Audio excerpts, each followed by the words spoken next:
পুজো করার জন্যে মানে মোটামুটি আমরা চেষ্টা চালিয়ে যাচ্ছি। কারণ আমরা বারবার করে সব জায়গায় অনুরোধ করছি যে অন্তত প্রশাসন একটু সহৃদয় হয়ে যদি জিনিসটা দেখতো।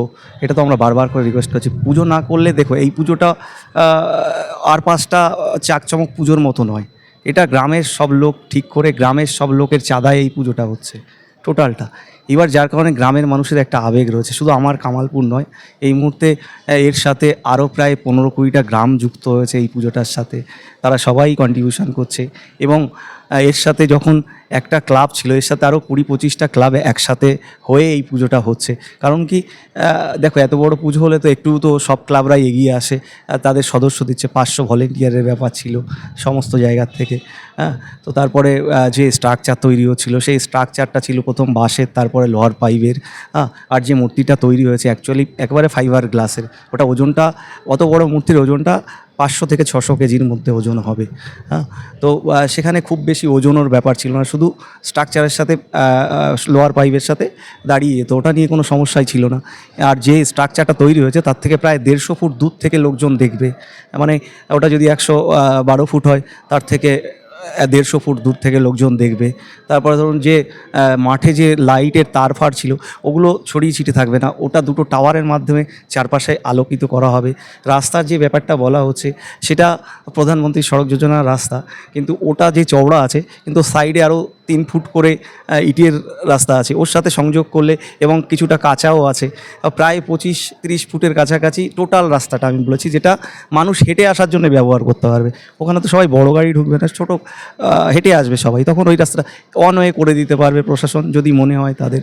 তো আমরা সব ধরনের ব্যবস্থা, আমরা বারবার করে অনুরোধ করছি, আমাদের পুজো করাটাই উদ্দেশ্য, অন্য কোনো উদ্দেশ্য নয়, পলিটিক্স নয়, কোনো কিছু নয়, শুধুমাত্র পুজো করাটাই উদ্দেশ্য। সমস্ত গ্রামবাসী এর জন্যে মানে একটা আপসেটের মধ্যে রয়েছে। এখনও বলছি, যদি আমাদের প্রশাসন দিদি যদি সহৃদয়, আমাদের যদি কোনো বিধিনিষেধও দেয় যে এইভাবে করলে এটা সম্ভব হয়, তো আমরা সে শর্তে অনেক রাজি আছি। অন্তত যে স্ট্রাকচার তৈরি হয়েছে সেটা, ধরো সমস্যাটা একটাই, যে কালকে হাইকোর্ট থেকে ডিএম স্যারকে যে নির্দেশটা দিয়েছিলেন, উনি এটা নানান কারণে আর কি রিজেক্ট করেছে পুজোর পারমিশনটা। ওই কারণে আজকে হাইকোর্ট ছিল, আজকে আবার কাল সোমবার আবার 12:30টার সময় বোধহয় টাইমটা হয়েছে।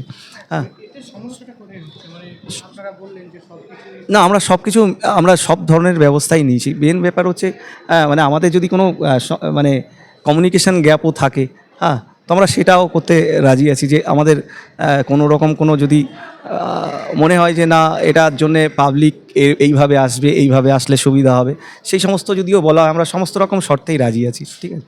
কিন্তু এই মুহূর্তে পারমিশন দেয়নি, টোটাল কাজটাই বন্ধ আছে। আর যে কাজটা হয়েছে তাতে প্রায় 90% কাজ কমপ্লিট হয়ে গেছে। শুধুমাত্র এখন স্ট্রাকচারের সাথে রং করিয়ে দাঁড় করানোর পর। প্রথমে একটা জিনিস কি হয়, প্রথমে কমিউনিকেশন চলছিল, র্যান্ডামই চলছিল। তো সেইভাবে আস্তে আস্তে এগিয়েছে। আমাদেরও কোনো নোটিশ সার্ভ করা হয়নি। তো নোটিশটা যদি আগেই আমরা সার্ভ করতাম তো অনেক আগেই হাইকোর্টে আসতে পারতাম। তো আমরা যে মুহূর্তে এসেছি শেষ টাইমে এসেছি। এখন পুজোর কাজটা থমকে থাকলে, যে জিনিসটা সবাইকে অ্যাকচুয়ালি এটা তো মানুষ পছন্দ করেছে, তবেই না এত মিডিয়া, সোশ্যাল মিডিয়া এত সবাই দেখাচ্ছে। যে কাজটা হয়েছে, যারা কাজ করেছে আমার সাথে, এই প্রজেক্টটা আমার ছিল, আমি সবাইকে, যাদের নিয়ে আর্টিস্ট বলেন, ফাইবার আর্টিস্ট বলেন, স্ট্রাকচারাল আর্টিস্ট বলেন, এই যারা আছে, তো এর মধ্যে আর্টিস্ট আছে যারা, একজনা এরকমও আছে 2বার রাষ্ট্রপতির কাছ থেকে 2বার সম্বর্ধিত হয়েছে। একজনা এরকম আছে যে কিনা একটা কলেজে অলরেডি আর্টের টিচার। কারণ কি, এরা সবই কিন্তু গ্রামের, আমার পাশের গ্রামের, আশেপাশের গ্রামের যারা ওখানে কাজ করছিল, টোটালি আমার গ্রামের লোকজনই কাজ করছিল। একটা অর্থনৈতিক ব্যাপারও থাকে। তো কি হচ্ছে, যে এখানে একটা যেটা হয়েছে টোটালি একটা আর্ট কালচারের মধ্যেই এসছে। এবার এইটা মানুষ পছন্দ করেছে, এটা সবাই, যার কারণেই তো এত লোক দেখতে চাইছে দেশ থেকে বা বিদেশ থেকে। তো আমরা চাইছি জিনিসটা সবাই দেখুক। উৎসবে ফিরতে বলেছিলেন, তাহলে কেন এই বাধা নেই? মানে এটা দেখুন, একটা ভয় তো সবারই কাজ করে। আর দেখুন, গ্রামের মধ্যে আমার মনে হয় না কোনো স্টাম্পেডের চান্স আছে, কারণ আমরা তো গ্রামে বাস করাই লোক, দীর্ঘদিন ধরে জন্ম গ্রামে, গ্রামটাকেই দেখে আসছি।